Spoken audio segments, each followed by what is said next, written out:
Happy Sunday. First, I want to thank Reverend Curran for inviting me this opportunity to speak to First Congregational Church this morning. It's been a while. I certainly wish and hope that you are all well and that this message finds you in good health and spirits. So, Curran asked me to talk about the Jubilee Year, the Yovel. So, here are some words. So in biblical times, every 50th year in the land of Israel, there was to be a Yovel, a Jubilee Year. So we need to ask two questions. Number one, why? For what purpose was there to be a Jubilee Year? What exactly was supposed to happen during this year? Was it a commemoration, a festival, an anniversary? For what? And second, we ask why every 50th year?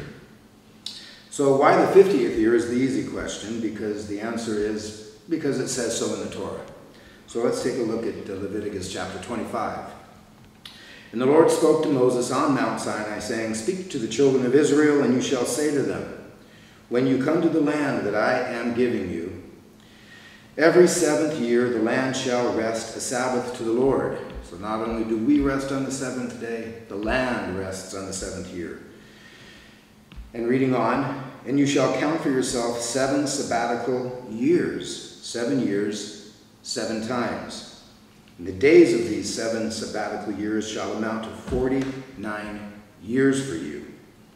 And now we discover the why in Leviticus chapter 25, verse 10. "In the 50th year, proclaim liberty throughout all the land unto all the inhabitants thereof." This should sound familiar. The words rest on our Liberty Bell. But why do this? Who, what were we protecting?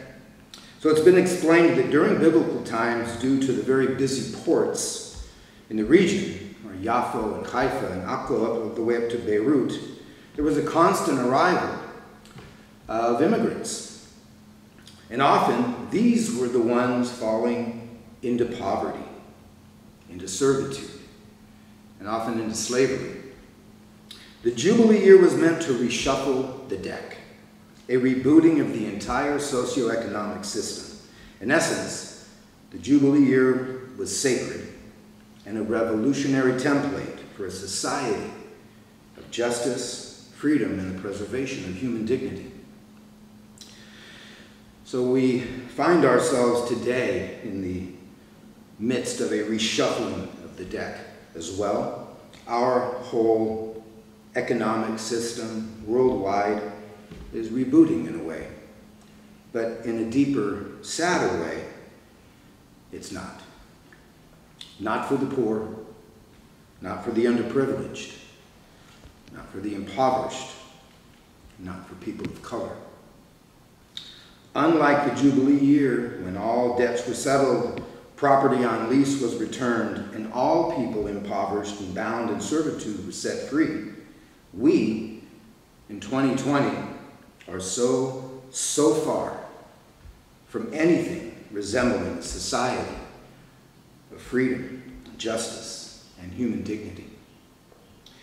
And if we as privileged Americans today do not accept, once and for all, the blame and the responsibility for what's happening, we may be remembered years from now as the pathetic generation whose indifference and apathy towards injustices outside of our own comfort zone led to the downfall of everything sacred.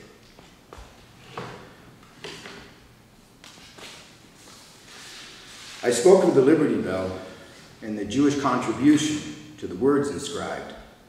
But now, in the midst of this absolutely and most uniquely insane time any of us have ever seen, I draw our attention to the Statue of Liberty and the inscription on the pedestal. These iconic words are from the poem The New Colossus, 1883 poem written by American Jewish pioneer educator Emma Lazarus. The poem became the symbol of immigration, and the words today are very hard to read. I quote, "Give me your tired, your poor, your huddled masses yearning to breathe free. George Floyd yearned to breathe free here in America. The words, "I can breathe," may they be etched in our minds forever. It's come to this. We are squeezing the life out of the huddled masses of poor that we were supposed to receive and protect. We are outraged because of the very weight of authority tasked with protecting life was instead applied to crush the life and extinguish the soul of a beautiful, living human body. Where we are outraged because a police officer assaulted more than one single man, he assaulted the spark of conscience that renders us all human. We are outraged because as George Floyd's breath was robbed away, something essential to all of us was lost. The breath of the divine that renders everything sacred. But most painfully, we are outraged because this story of brutal indifference to human life, this preponderance of authority over our right to breathe, it's not new, but one that perpetrates itself.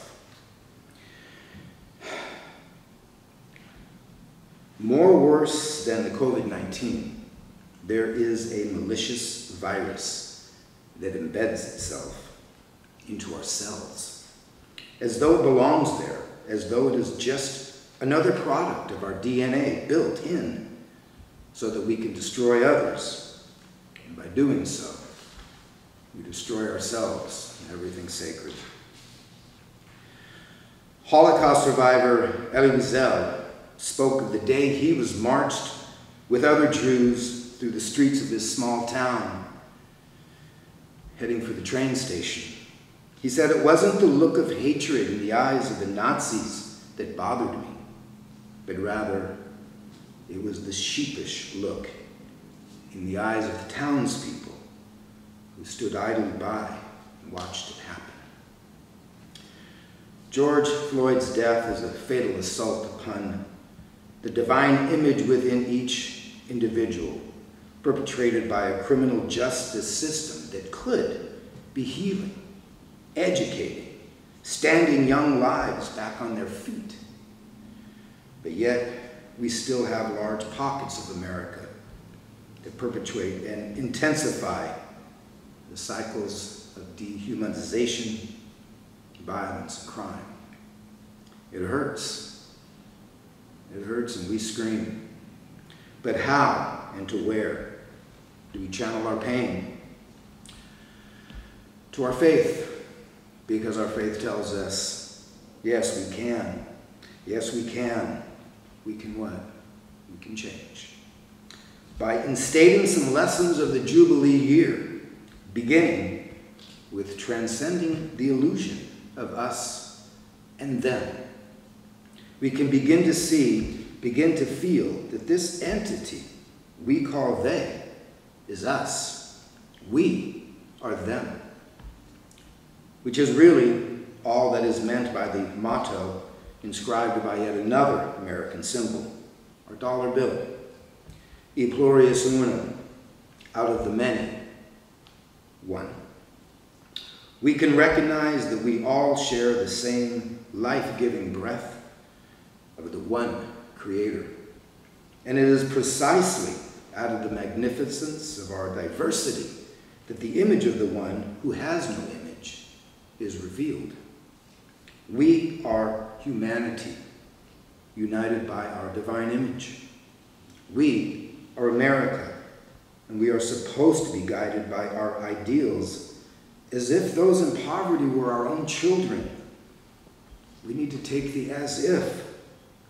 If we do not see George Floyd as our own brother, as our own child, then we fail to realize that our diversity is not an obstruction to our unity, but God's formula to be celebrated for the strength, the beauty, and the wealth that it gives us.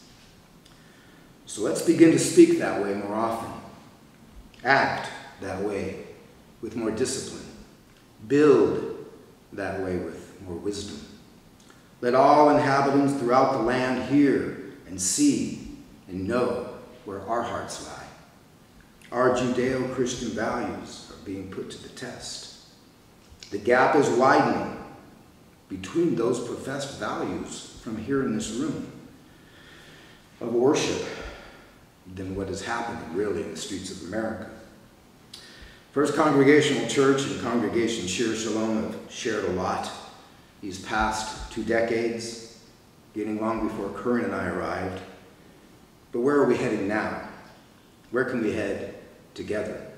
Can we instill a Jubilee essence and help restore some human dignity in our midst and beyond? I think so. Of all that we've shared, the most sacred is this holy place, the sanctuary. Can we restore the dignity in this room? Can we restore the dignity of our Bibles, of our Torah?